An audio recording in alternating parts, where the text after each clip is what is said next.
All right, we have made it to our final session, not just of the day, but of the entire summit. So to everyone who has joined us live, thank you.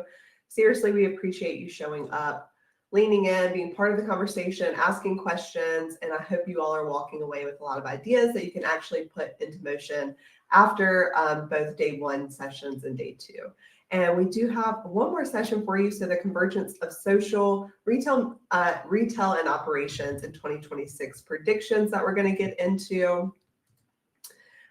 Just a few logistics. I know we covered this earlier, but I want to dive into this again just for anybody who's joining us specifically for this session. Recording and slides, we will share those to your inbox tomorrow.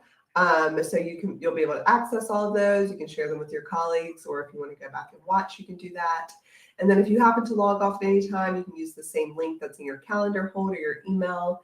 And then be sure to check out the handouts tab. I've uploaded all of the slides from each of the sessions. I've uploaded some of our recently released reports. So make sure to download those. And then again, continue to join in the chat, continue to ask questions. For the last session, I know we didn't address those questions live, but we will follow up after the session and we will be addressing questions live specifically for this session. So make sure to put those in there. And then just, I'll say this again, a little bit, I actually won't dive into this again. I think everybody knows who Tinuiti is at this point. We probably exhausted that. So I will skip this slide and I'll go ahead and hand it over to our speakers so that they can introduce themselves. Cole, I will hand it over to you first. Amazing. Thank you. And hey, everybody. Very nice to meet you all. I am Cole Harrison. I'm a director of innovation and growth on the Tinuiti team focused on social commerce. So very much looking forward to digging into it with you all this afternoon. I can kick it over to Jessica for an intro. Hi, I'm Jessica Allen. I'm a senior strategist in retail operations here at Tinuiti. Happy to be here. Sam, go whenever you're ready. Yeah. Hi, guys. My name is Sam. I'm one of the co-founders of Spotlight Media. We are an exclusive TikTok Shop partner agency, and we basically manage some of the biggest brands on TikTok Shop, and we're a full-service TikTok Shop agency, so drop whatever questions you may have in the chat regarding TikTok Shop. I'm very excited to be here, and thank you, Tinuiti, for having me here. Passing it on to Lauren. Hi, everyone. My name is Lauren Lauth. I am the VP of Measurement here at WorkMagic. WorkMagic is a triangulated measurement suite and product to help our clients and platforms solve all of their measurement needs. Excited to be here. Awesome. We're really excited to have you all joining us. So something that before we jump in, I would love to know, not just from our speakers, but from the audience as well. So drop this in the chat. What is the most recent impulse purchase that you've made via social? So if any of our speakers on screen want to share, maybe Cole, maybe you have something that you want to give us? Yeah, let's do it. It wasn't a purchase made directly through TikTok Shops, but it was a Meta purchase, and it was about 7 or 8 months ago. I purchased Adam Sandler tickets for a comedy show in Boston that he had. It was kind of funny how I got to that point. It was right after Happy Gilmore 2 came out. I was digging through his catalog. The marketing worked. I bought the tickets. My wife and I went. It was a fantastic show. So that was the last impulse purchase I made. I can go next. I think about it. I'm like the worst consumer. Like, I'm so hard to convert. I never buy anything online. But I had this one t-shirt from True Classics that I really liked. And then I saw them on TikTok Shop. Like, I saw them live, or like, I can't remember if it was live or I saw a video. And I was like, I've been needing some t-shirts. I'm in New York. It's about to get warm. So that was the most recent impulse purchase, like 2 weeks ago. And I usually never really shop, but goes to show how one good video can really get you to want to buy it immediately, even for someone like me who never really shops online. Not to copy off Cole, but I also have purchased tickets via Instagram. So whoever's running that, you got me, valued customer. I recently splurged on a blanket. There's a brand that I love called Comfort. They do sweatshirts, sweatsuits, things like that. And I got an advertisement for one of their blankets, and it was while we were getting a ton of snow here in New York. So made the purchase, and I must say I highly recommend. One of the best blankets most comfortable blankets I've ever. See, it's funny, Sam, that you say that because you can convince me to buy anything. Like as soon as I see something, like if it looks cute and fun, I'm like, oh yes, absolutely. Or if like an influencer says that they've used it, I'm like, well, I have to buy it. So I am like the consumer that everybody wants because I'll buy anything. So I've actually used TikTok Shop quite often, usually on like makeup or skincare and stuff like that. And I love everything I've gotten. So it's funny that you're that way, Sam, because I'm the exact opposite. Well, I'm going to hand it over to Cole so we can get into this panel. Amazing. Let's do it. So before we get into the meat and potatoes of the deck, I want to provide a bit of a snapshot of how TikTok Shop has evolved over the past 3 or so years, specifically from the public narrative and the view the public has on TikTok Shop. So kicking it way back to 2023, when TikTok Shop came out, it was a platform that more or less featured products with very low price nature. So why this was important was TikTok was essentially trying to, gain traction in the space, allow users to start to feel more comfortable actually purchasing on the platform and really tying into that whole social commerce concept of watching content, then purchasing without leaving the feed. So then moving into 2024, TikTok subsidies did start to fade. We saw some products and some sellers enter the platform that were of medium and higher priced products. But what's more important in 2024 is we started to see users on the platform get more and more comfortable actually buying on the platform. I would say we're still not at 100% comfort, which is why we see such a halo effect on other retailers, as we'll get into later in the deck. But 2024 is really where we started to see that momentum. Now, bringing us to 2025 and current day, we have seen some really great traction amongst household names entering TikTok shops. They all really want to figure out, right, what are these smaller, more agile brands doing that are driving to success, and how can we take part? And part of that also is allowing users to feel more comfortable buying premium priced products on the platform. So we just saw in the chat that the most recent social impulse buy for somebody was a $400 toaster. I think that's exactly the point of what's happening in 2025 and 2026. TikTok Shop can be a really good fit for clients across all price points. We can move on into the next. Another foundational slide before we get into some of the core content here is being TikTok shops, of course, can work across, or it works across a variety of different means. So paid media is important, affiliate management is important, shop operations is important. But shop operations and being retail ready is very much the backbone of a successful TikTok shop. So Jessica, I want to kick it over to you, our operations expert, to run us through what does it actually mean to be retail ready? Yeah, I think one of the things, and whenever we talk about excitement to be here, the excitement for operations to be at the table this early in the conversation about social media shows the evolution of its importance relative to operational eligibility, right? So it used to be that maybe operations would react to social media presence or to a viral moment, and now there's talk about backing it up and saying, how does operations play whenever it comes to the overall strategy that we face with social media and integration into commerce? So when we talk about retail readiness, it means different things for different platforms. Originally, I've come from an Amazon background, so it means something super specific there. But overarching, we're talking about making sure that you have a best-in-class brand presence. So this means that you're talking about optimized detail pages, including things like your variation strategy, titles, any kind of copy and content, making sure that the imagery that you're including and the video that you're including that isn't part of your social campaign is aligned with the social campaign that you are providing. How is your packaging ready for kind of any onslaught? How are you making sure that you're adhering to platform SLAs? So making sure that whenever you start this media conversation or this social conversation, that you're ready to fulfill in the best possible way to meet the best in class standard. And it can mean lots of different things in terms of keyword placement, thinking about your audiences, and then also making sure, how does my product fit into the white space of e-commerce? Amazing. Thanks, Jessica. And Sam, I'd like to kick it over to you for a follow-up. I'm curious if you find this checklist tracking for both enterprise and smaller brands, growth brands, or if there's any core differences between the two? Yeah, I think especially when it comes to TikTok Shop, since it's a newer sales channel, a lot of enterprise brands are just getting onboarded to the platform.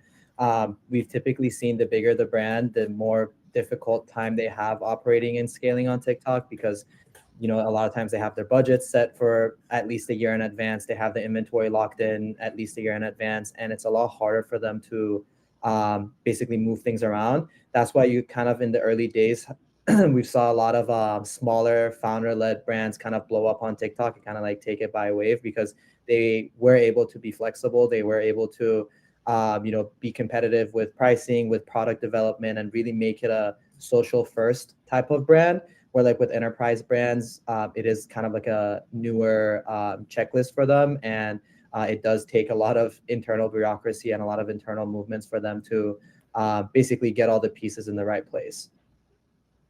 Got it. And Lauren, closing out this slide, curious from a measurement perspective, what readiness would look like there. Yeah, absolutely. So I think a lot of the times when people hear retail ready, they automatically think of inventory, operations, fulfillment. All of that is obviously super important. But for me, as you said, coming from the measurement side of the house, my perspective is a little different. So today, to me, retail ready also means having really solid omni-channel measurement infrastructure in place and knowing how to measure across all of the ad channels and checkout channels so that the business and the brand can really understand what's driving retail purchases. I think from a measurement perspective, we really like to break this down into 3 layers to get at that core concept. So if we were to think about TikTok, for example, the first thing you would want to think of is TikTok itself. What specific content is driving to incremental performance? Is it creator posts, Spark posts, live streams? What content is causing incremental impact beyond what would have happened regardless of the ad exposure? So if you can't isolate what's actually moving the product, it's really hard to scale intelligently. And then the second layer to that is to think more about revolving around the consumer journey and a consumer preferred checkout method. Some customers want to check out in TikTok shops. Others prefer a DTC site. Some prefer Amazon, Sephora, Target, Ulta, all of these other places that have loyalty points and trust built over time. So being retail ready really means understanding where your consumers actually want to transact and then being able to meet them there. And then the last thing I like to think about is really just the broader commerce ecosystem. So as we all know, Shops is now a new checkout destination for shoppers, and this didn't exist previously.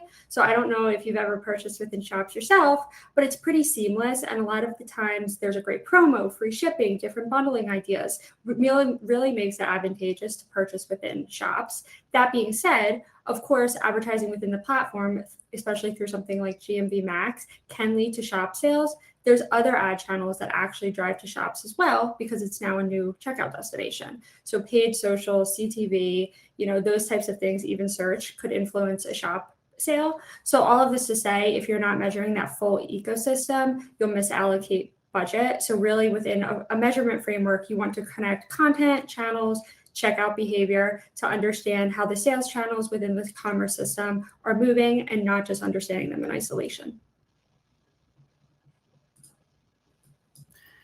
And then digging a bit deeper into the operations side of things, want to talk about operational shock. Of course, nobody wants to go on any platform and instantly face a giant headache of how does this work? How does this go? So the goal here is to mitigate the risk of any challenges that you all may face. So Jessica, I want to kick it off with you with the question on the screen here. What is the biggest operational shock brands face when they try to scale on TikTok Shop and other e-commerce channels? And how do they fix it before it drains the budget? Sure. So I think one of the things that on any e-commerce platform, whenever you set up SLAs and you set up operational tenants, they really mean it, right? So there are some instances where there is flexibility whenever it comes to like retail readiness, like you don't have the recommended number of images, but when we say you have to ship within the ship window, we meant it. So I think that those things, understanding when you need to make sure that you're really doubling down on your operational and supply chain procedures, and then also making sure that you know what it takes in order to be able to be successful. I think There's an opportunity too where clients or customers may not totally understand the potential out the gate philosophy or velocity. So it may get much more popular than you think for some products right away, and it may seem overwhelming and you have to be ready for things like replenishment. But in some instances, there are genuinely going to be products that are a marathon. So, and we can't always predict what those are going to be, but we have to make sure that we're ready to maintain the course in those instances. Now, when it comes to things like content, we really need to understand how observant some customers can be, and then how unobservant some customers can be. So whenever we talk about things like customers really doubling down on what they see in the images versus what they receive, there can be a lot of really scrutiny. There can be a lot of scrutiny there. So customers that are saying this doesn't look exactly like what I expected. Then there can be instances where customers don't necessarily view the content and they're not answering their own questions. So we have to be ready for all of those instances with reactions like making updates, making sure that we are reacting to the customer sentiment in real time. We can't wait because otherwise you lose overall velocity. Great, very helpful. And Sam, would love to kick this over to you too for your perspective with Spotlight's clients. Like, what would you classify as the largest operational shock that you tend to see? Yeah, I think obviously like when brands come to us, TikTok Shop is typically like a newer sales channel to them, and there's kind of a lack of experience in just overall operation, whether it comes to shop management, signing up for campaigns, working on the affiliates, like how do you build a creative engine and working with a lot of creators. Those are typically like the operational stuff that we're able to handle for them, and it typically doesn't end up becoming like a big shock.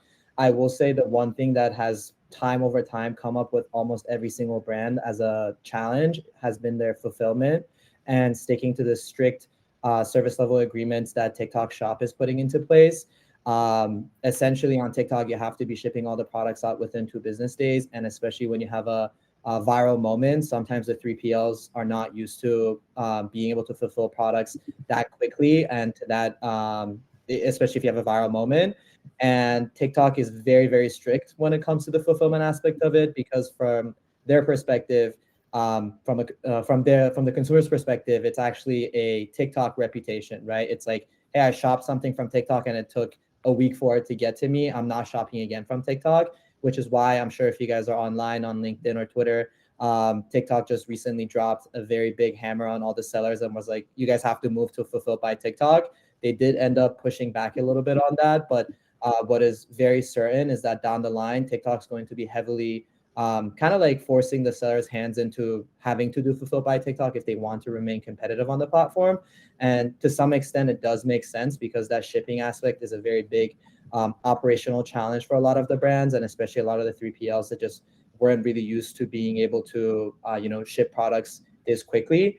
And yeah, that's definitely caused a lot of problems because TikTok's very strict about it. If you miss these things, if you don't have good fulfillment, there's a lot of challenges that come up with other operational stuff on TikTok Shop. One of the biggest ones is they remove you from the affiliate system, which means they basically kill the lifeline to the business, right? It's like if you don't have affiliates, if you don't have content, your TikTok Shop's not going to scale. So they're very, very strict with that. So for the brands that are trying to scale on TikTok or just trying to join TikTok Shop, it's very important for them to have a very solid strategy with their 3PL to make sure that they can handle the TikTok Shop SLA. And then if not, TikTok has pretty good FBT rates, and they're also like there's FBT and a couple other options that they offer to sellers to kind of help them get past this strict shipping SLA. Appreciate that insight. And yeah, Sam, as you had mentioned, virality is definitely something, outside of TikTok Shops, just paid social. We all know that anything at any point in time can go viral, which is fantastic. We all want to achieve the next viral moment for our clients. Clients want to see viral moments in general for engagement. But as we think about that through the lens of TikTok Shops, love to open up the floor to the group here for how should social teams ultimately prepare for these viral moments without overreacting to a single spike in demand. So Jessica, we can kick it off with you and then we'll follow up with some insight from Sam.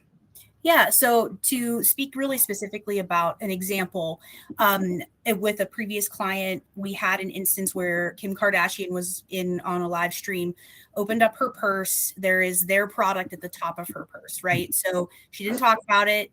It just was there. For this client, wasn't a super mover for them, but suddenly flew off the shelf, right? So this was Amazon. So that meant immediately we had to assess what FBA inventory could we get to try to fulfill as quickly as possible. Was it possible? So I think that's a really important piece is that viral moments happen to the most interesting products sometimes. And there are times whenever we can move forward and we can see what the real long-term value of that is. And sometimes there just isn't, the inventory isn't there. But I think what we can do is immediately assess and say what is possible. Then you also need to make sure that now with this influx of traffic that is coming outside, and this is all organic, right? In a lot of instances, what does your content look like on these pages? Is what the customer sees, is that what they're going to get whenever they provide this? And it kind of goes back to that retail readiness piece.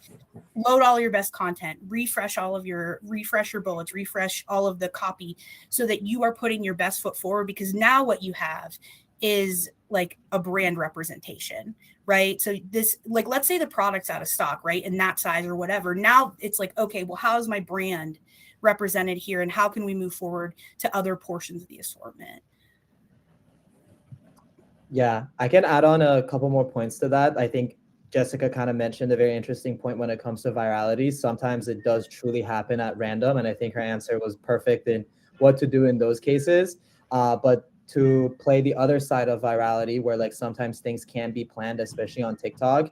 The way that we've been operating TikTok Shop for our clients is essentially you can think of it as you have an always on operation where you're sampling to creators, you're getting your products in the hands of people are making content for you, and sometimes things do go viral. But the reality of it is when you're dealing with a For You page based algorithm and things can pop off at any time, you can actually prepare for building specific moments that increases that chance of virality. And sometimes you're actually chasing that virality. And in order to chase that, you can create specific moments with having coordinated pushes with your creators, whether it's the brand is having a, like, let's say you're a brand and like sometime in April, you're planning on doing a product launch. Ahead of that, you can plan, seed it to the correct creators, work with some specific groups of creators, work on specific content angles, and increase your chances of getting viral. So social teams can actually plan in advance around specific products. And what's very important when it comes to TikTok Shop specifically, and when we talk to our brands, is you don't want to push all of your products at the same time. And whenever you're thinking about pushing specific SKUs, you want to have at least maybe 5,000 to 7,000 products saved just for TikTok Shop in case of, things picking up, so that way it can give you some leeway to figure out ways to essentially feed the demand that's coming in, and also have a good lead time to production. Or if you have products in other channels, you want to give yourself enough time to be able to move that product to TikTok Shop or to wherever the virality is going on, because going viral on TikTok can be one of the best things ever. And you do it over and you try all these strategies over and over again to go viral. But if you're not able to basically meet the demand whenever you go viral, it's like all the efforts that you have put in will just basically go away. So it's very important to give yourself some of that leeway, make sure you're pushing a product that you have inventory for, and also make sure that you're planning in advance around like specific campaigns. So like don't push something that you don't have enough inventory on.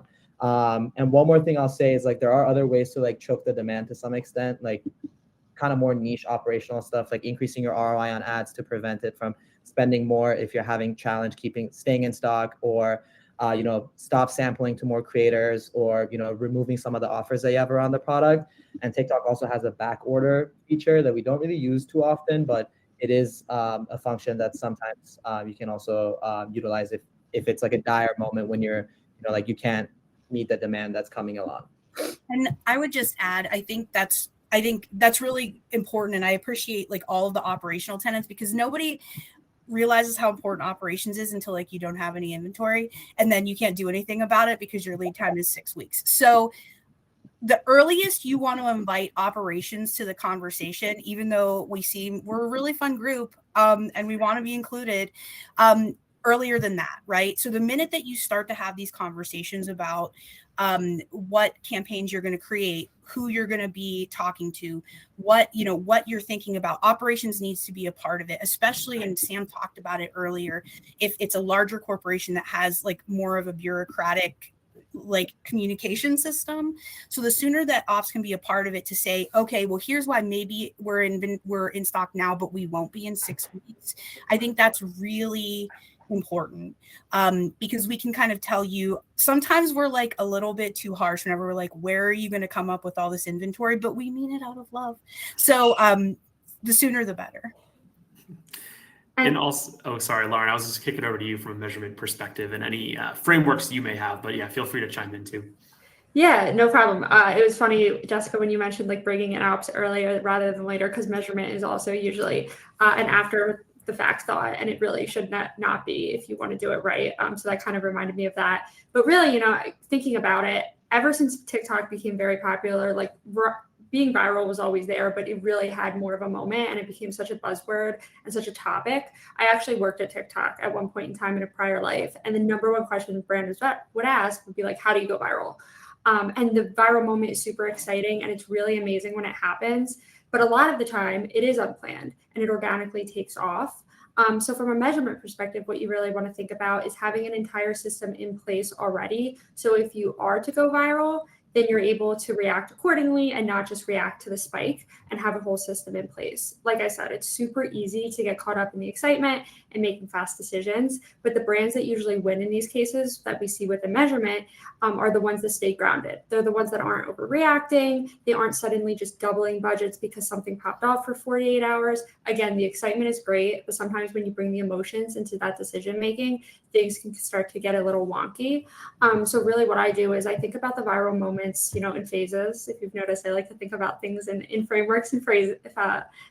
I'm very measurement minded. So the first is really the pre-viral phase. So before you even go viral, you have to have a strong measurement foundation in place before the moment happens. So when the viral spike happens, and it amplifies what's already there, you know what's going to go on. If there wasn't an incremental framework in place already, you wouldn't really understand what drove the surge, and if you try and figure out your measurement strategy at the same time that you're going viral, you will likely miss your optimization window because those foundations take a really long time to put in place.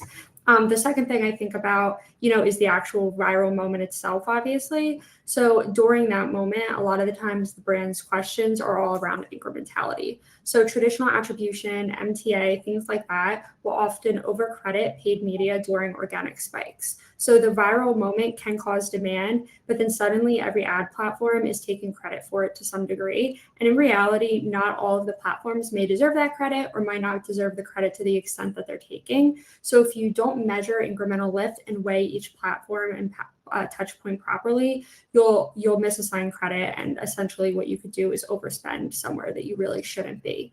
And then just really to wrap it up, obviously, is like the post-viral stage. So this is kind of where marketing discipline and advertising analysis matters most, and taking things into context. So was that viral moment repeatable? What can you repeat? What elements are repeatable? Is it more like a one-time surge? I've seen both happen in my career. So when forecasting, you have to budget decisions on diminishing recurves and not that peak performance, because again, that's where you can go wrong. If you scale spend, assuming viral efficiency continues, eventually you will drive negative returns as the moment fades. So you want to understand what levers to pull, when to pull them, when to pull back, to ensure you profit off that moment and you don't overspend. Great insight. And our next topic is continuing the operations train here, chatting through packaging. So Jessica, want to pass the talking stick over to you. See if you have any call outs around packaging as it pertains to orders placed through social channels. Yeah, so I did allude to this a little bit earlier whenever we talked about retail readiness. So I think one of the things that I want to be really clear whenever we're talking about bringing operations to the table, it's making sure that not only are you going to be able to meet the SLAs for shipping, but you're also meeting any kind of requirements for packaging, right? So Amazon specifically has pretty stringent requirements whenever it comes to ingesting inventory, but also making sure that the packaging that an influencer has is going to be the same thing that the customer receives, right? So if like you've already made the sale and the customer receives what they didn't expect, yeah, that's great, but you'll never get them again, right? So making sure that you have that through line, not to just your packaging specifically, but actually the whole package. So you have the same logo, you have the same idea, you have the same concept of the package as it gets to any kind of like sponsored brand campaign information, and also even just your PDP. So there's like the requirement piece, which is no fun, but there's also just like the feeling that you're eliciting that will allow and intrigue the customer to come back to your brand. Great. Sam, anything Yeah. there? Yeah, I was gonna add from a content point of view, since we're on the topic of TikTok and TikTok Shop. Obviously, if your products already exist, you can't really go back and change the packaging. But one big reason why you see a lot of K-beauty brands pop up on TikTok Shop is because they really started to introduce new form factors that were very content friendly, like face masks in different formats, or even like just regular skincare products. Like if it was a moisturizer, they dropped it in like a boba ball shaped container. Like it's like they do really interesting stuff where the packaging and the product itself becomes the content angle. And the reason that works really well on TikTok Shop is because when you're working with affiliates on TikTok Shop, you're sending out products to a lot of people, like sometimes hundreds, if not thousands of products per month. These are affiliates that you don't really have control over the content that they're making. So the easier you make it for them to make viral content, the better content they can make, the more GMV you can make as a brand. So that's where the packaging from a content perspective becomes very important. So if you're like, let's say, the way I like to think about it is we call it like ammunition for creators. If you have a product that is very content friendly and it's really easy to showcase, and the product itself can be the hook for the video, those are the products that typically win within TikTok Shop. And obviously, you might not be able to go and change your packaging overnight, but what you can do is when we're talking to our clients and we're recommending what products to push on TikTok Shop, I'm sure you guys have always seen TikTok exclusive bundles. One aspect when it comes to bundling on TikTok is you want to give people a reason to shop on TikTok Shop, because as we know, it's not the number one place where people do their shopping. A lot of times they see things on TikTok and go and shop on Amazon or go and shop on other channels because they're more familiar to them. So you want to, one, give them reason to shop on TikTok Shop, which is where those exclusive bundles come into play. But you also don't want to bundle two random products together. You want to bundle 2 or 3 products together that make sense from a content perspective and can quote unquote be extra ammunition for your creators.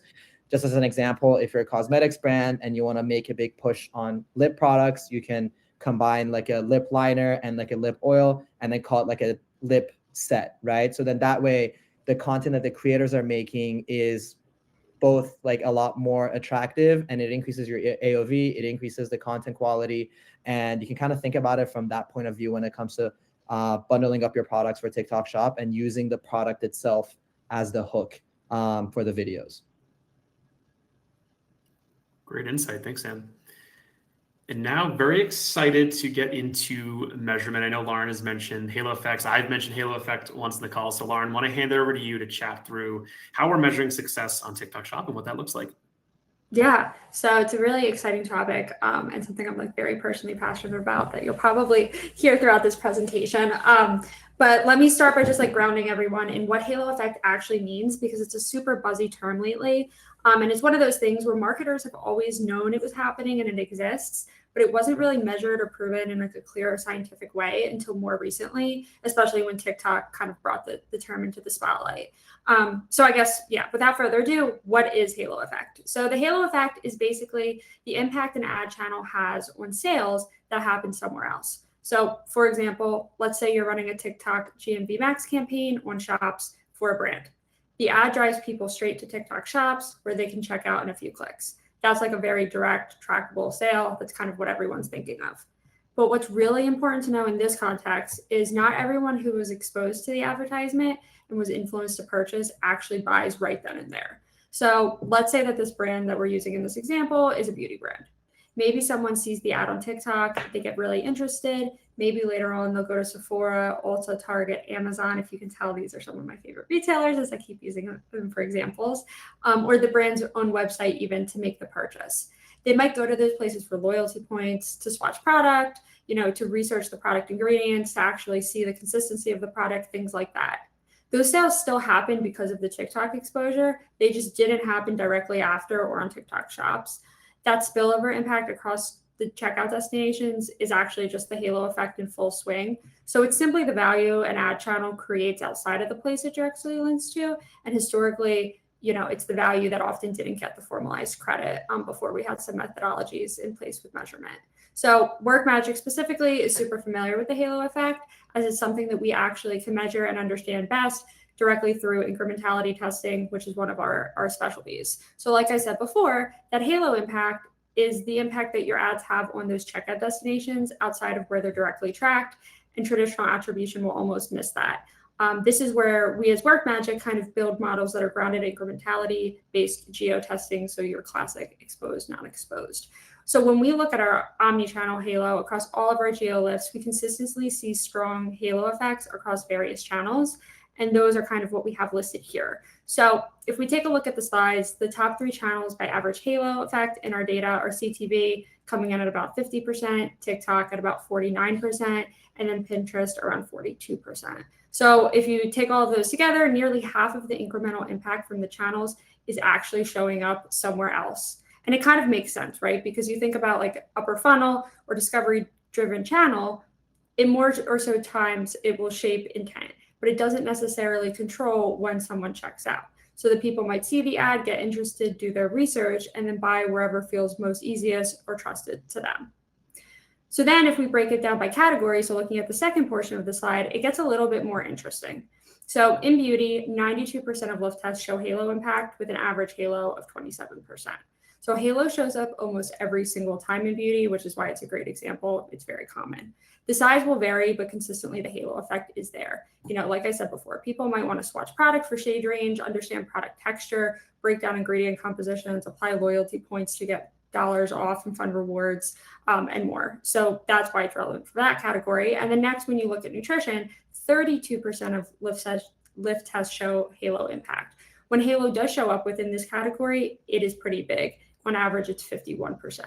That's because the consumables have a very ingrained way of buying. Someone might discover a product on TikTok, and then they might go to actually order on Amazon after they check out the product ingredients, or they subscribe to the brand's D2C website where they can get a subscription discount and ensure that the product comes every month. And then last but not least, when we think about fashion, 23% of lift tests showed halo impact, and the average halo was a little bit smaller than the above categories, but it was still notable at around 8%.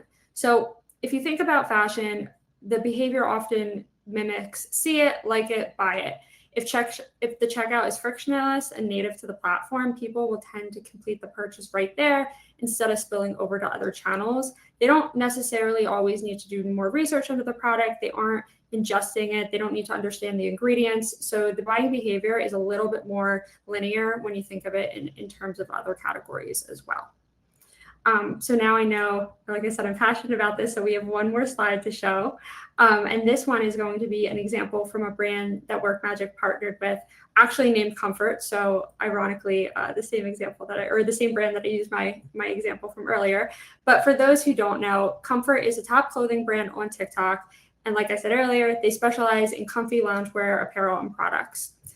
They came to us, WorkMagic, as a brand, and they said, we need help answering one simple question. And the question is, how should we scale TikTok investment? So to figure this out, we ran a geo incrementality lift test. And what we found was that shop ads drove 15% lift in total orders across all online platforms. Not shabby, 15% lift is pretty good. However, the next part that we go into is really where the value is and the key part of this. 68% of the incremental conversions actually did not happen for Comfort One shops. They happened on the brand's D2C Shopify store. So this was not expected. And this meant that only 32% of sales due to campaign exposure happened directly on shops. So this was a really big learning. And as you can conclude, if Comfort had only looked at the in-platform reporting, they would have massively undervalued TikTok's real impact. Once WorkMagic was able to quantify the incremental lift in the halo impact, they really had some more confidence to scale, and they did. The result was huge. I think their revenue grew from $250 million to $1 billion in 4 months. So 4 times growth in 4 months, truly insane. So really, the big takeaway, I guess, to all of this is Halo is not a bonus metric. It's a foundation to understanding real performance. We know certain things like buying behavior is fluid, consideration windows vary across categories, consumers have different ways of preferred checkout, but we also know that media drives intent and the resulting transactions happen wherever is easiest for that person. So if you are not measuring Halo, you're consistently undervaluing upper funnel and discovery channels, which eventually will lead to underinvesting in the channels that are actually driving your growth across like the entire ecosystem. Perfect. Thank you, Lauren. Hard to follow that amazing comfort case study, but Sam and I will definitely do our best. So Sam, across your clientele, what you've seen or what have you seen is the average price point typically around that $50 threshold, under that, above that? Where are we stacking up, and what would you say is the sweet spot across your clientele? Yeah, this is a great question. So obviously, when you look at it historically, like kind of going back to the very first slide that you had in 2023, early 2024, like nothing over the price point of $20 would move on TikTok Shop. And obviously, we've come a very long way from that. It really depends on category and the product. I will say TikTok is a discovery-based platform where people are discovering new products. So as long as you're giving them something good and like as long as it makes sense, we can move more expensive products. Obviously, with the rise of brands like Shark Ninja, you see that they're moving $200-$300 products on TikTok, which is incredible. Huge shout out to their team. But depending on the category, I would say in beauty and personal care, like we tend to try to stay within that $30 to $50 mark. However, one thing that works really, really well on TikTok is once you establish your brand, especially within the beauty category, offering bundles does work really well. So like if you have a couple products that have already gone viral and like you have, like 3, 4, 5 different SKUs that are working really well, bundling them up and even getting close to the $100 threshold does work. If you look at brands like Medicube, Mixun, like a lot of those brands, they are doing that strategy, and a lot of their top sellers are essentially the bundles of their their most popular products. I will say for most brands though, if you're getting started, I would highly recommend staying within that $30 to $50 range. The challenge with being below that is if you don't offer free shipping on TikTok, I don't have the data on top of my head, but essentially you're not going to convert anything if you're not offering free shipping. And typically the threshold is around that $30 mark. So you want to be somewhere between that $30 to $50.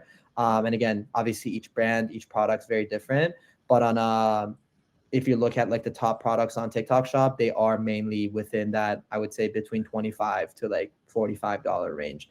I will say though, the platform is heavily investing in increasing the AOV across the board. So a lot of the discounts and a lot of the co-funding basically opportunities that TikTok's offering to brands are for higher AOV products. And even as a consumer, when you're shopping on the platform and the coupons that TikTok offers, they're typically for higher AOV. Sometimes it's for the entire cart, but sometimes it's just even for the products. They need to be even higher, like around like $69, $79, even like sometimes as high as like $120, $130. But yeah, I would say short answer to this question on the screen is that on average, yes, like I would say you want to be around that 30 to 50, but the future I think is very I'm very hopeful for the future for more expensive and higher AOV products on the platform. Yeah, and you mentioned Shark Ninja, which I think is a fantastic example. That's probably, if I were to make my next TikTok Shop purchase, it would probably be a Shark Ninja product. Honestly, I think they absolutely nail it in terms of content. Like when I'm thinking the Ninja Creamy, all the different recipes that I'm seeing, like I end up liking one of those, then I end up buying a Creamy, liking 15 other videos. So yeah, great example of a brand that is definitely doing TikTok Shop right. Yeah, and I think you just nailed it, right? Like their products are so visual and they're like, like the creators do a great job showcasing those products. Another category that's very interesting is like home and furniture. Like there are a lot of couches, a lot of like the standing treadmill stuff that people like put under the desk. Like there are some other categories that work really well, but within home, I would say a lot of the products skew to the more expensive side of things, and it does work. And I would say if you're a brand, your strategy would also be very different. Like you're not going to be sampling as aggressively, and your KPI should be different, right? Like your KPI should probably be how many videos we can get out of every sample that we're sending out, because your COGS are significantly higher. And like that is also another big incentive that you can give your creators, right? Like if I'm a creator, of course I'll post multiple videos if you give me a Ninja Creamy, right? So a lot of it is like building deeper relationships with those creators and less of a, like shotgun approach of like mass sampling and kind of like letting the creators do whatever, because your products are significantly more expensive. 100%. Great. And one of our final slides where we get to some key takeaways is going to be talking about social search. So separate than social commerce, of course, but very much so intertwined and connected. So I had a really great time digging through a recent study through eMarketer, which is what's displayed on this table on the right. So essentially what consists within that chart is users responded to the question, which of the following platforms have you used for search in the past 12 months? And this is, pretty fascinating results that we uncovered here. So of course, at the top of the chart, we have traditional search, Google. Everybody knows how important and imperative that has been over the past, 20 or so years. But then what we're finding starting to come in, of course, we have the Gen AI tools, to no surprise. But social platforms very much present here. And that has continued to grow. Users are not just browsing content on social, they're searching for content on social, they're searching for certain things, and they end up buying products, typically because of those searches. So a couple of very impactful stats here is that 2 out of 3 of US consumers use social search. There's all sorts of different campaigns in all of the different social media platforms that you can tap into this trend. Oftentimes that ends up leading into social commerce sales. But I think the key takeaway here is that social commerce has ultimately, evolved social search from an upper funnel tool into a full funnel solution. So going back to the Ninja Creamy selection, if I go on TikTok and I'm typing in Ninja Creamy recipe, I'm going to get a whole bunch of, content that's super relevant to what I'm looking for. But then I'm also going to have the opportunity to click through that content and purchase a product, if applicable, through TikTok Shop. So it's a very intertwined ecosystem. It's certainly very interesting. And one final closing stat here was that Gen Z favors social search, with 58% of them using TikTok compared to 44% using ChatGPT. So certainly a very interesting trend here. Urge you all to look into it, especially as we think through social commerce. And then in closing, we have our key takeaways. If you could take 4 things away from this call, it would be 1, that TikTok Shop has evolved into a very sophisticated commerce channel that's capable of supporting premium price products, but also capable of supporting products across various different price points. 2, retail readiness is absolutely foundational to TikTok Shop performance. So highly recommend reading through all of the fine print there as you think about determining if your product or brand is a good fit for the platform. 3, shout out to Lauren, as she outlined, halo effect across other retailers on TikTok Shop is absolutely massive.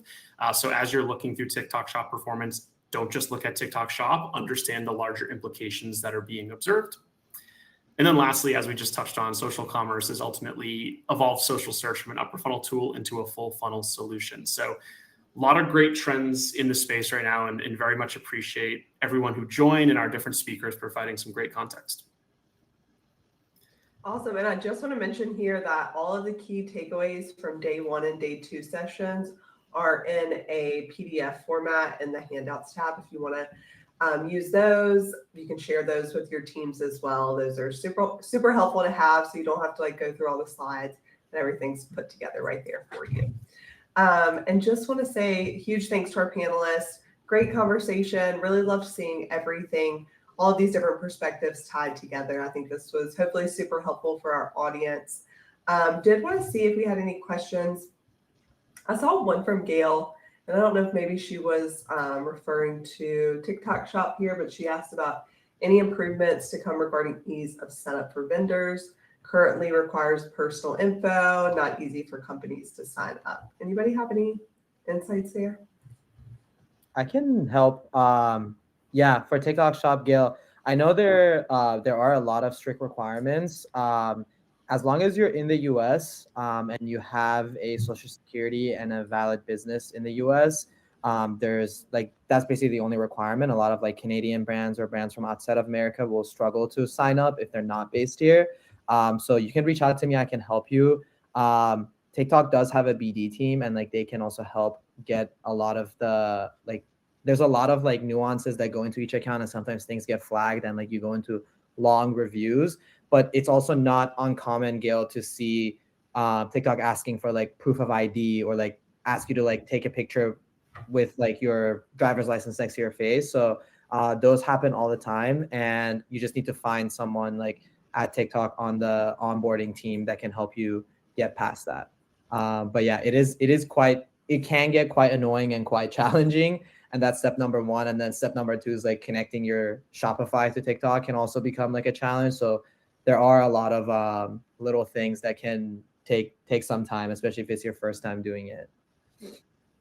Thank you for answering that, Sam. Appreciate it. Yeah. Well, that's a wrap, everyone. Huge thank you to all of our speakers from day 1 and day 2 of our summit. A lot of thought, strategy, intention went into building this content for you all.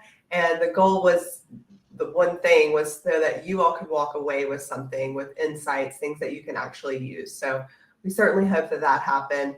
Again, you'll find those key takeaways in the handouts. Most of the slides are linked there. Tomorrow, we will send an email from Tinuiti that will have all of the day 2 recordings there, which goes to the landing page that will also take you to those day 1 recordings with the slides attached. We will link key takeaways there too. So if you have any questions, feel free to reach out. If we didn't get to your questions, we will try to go back and make sure that we answer those. Somebody from our team will reach out. And again, to our audience, thank you. We appreciate your time, questions, engagement, interacting in the chat. That's what makes all of this worth it, and why we do it. So really appreciate you all, and hope everyone has a great rest of your afternoon. Thank you. Bye, everyone.